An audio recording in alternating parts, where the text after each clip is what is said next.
In 1945, at the end of the war, we were given honorable discharges. I was given honorable discharges in Atlanta, Georgia.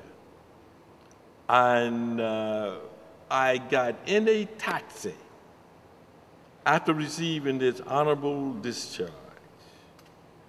And I said, I'm going home to Selma. And I took my duffel bag, got in this taxi, and I went to the railroad station in Atlanta, Georgia. I think it's the Union Railroad Station. And I paid the gentleman off, took my duffel bag, ran into the Union Station, but before I could get in, a white officer threw up his hand. You can't come in this door, boy.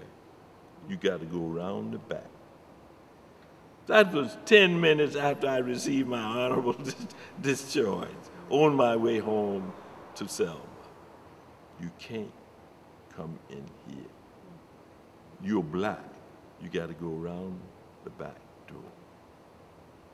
No, that wasn't as bad as that was, as it was when I went to Selma. I went to Selma.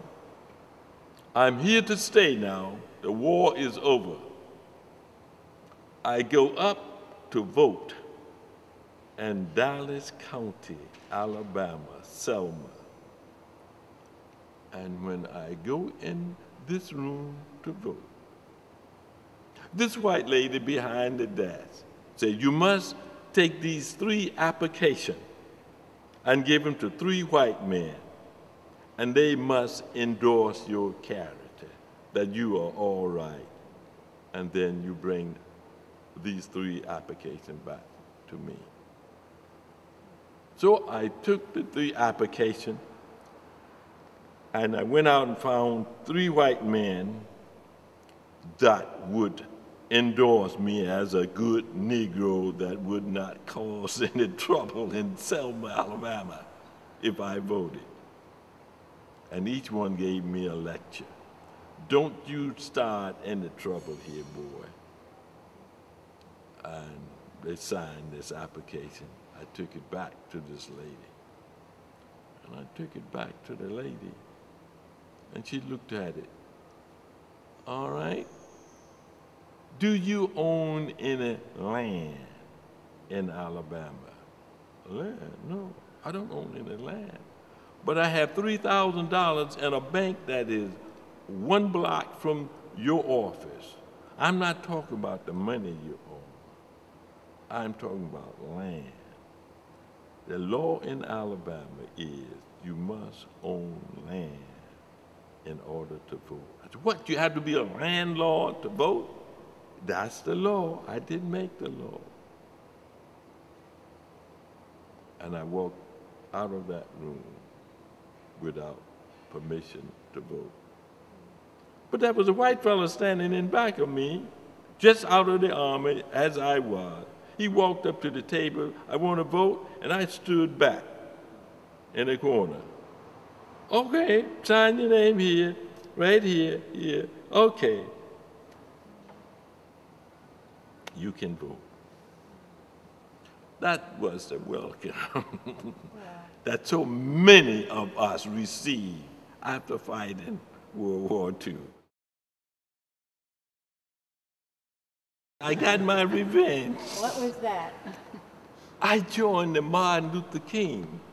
You know, after I was sitting at home in New York City, and I saw that attack on people in Selma on the Edmund Pettus Bridge.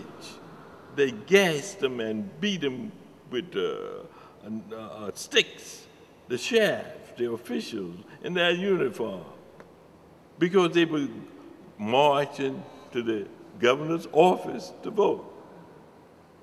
And I saw them knocked down, and I saw the gas in the air. And I was sitting here. This is happening in my hometown, Selma.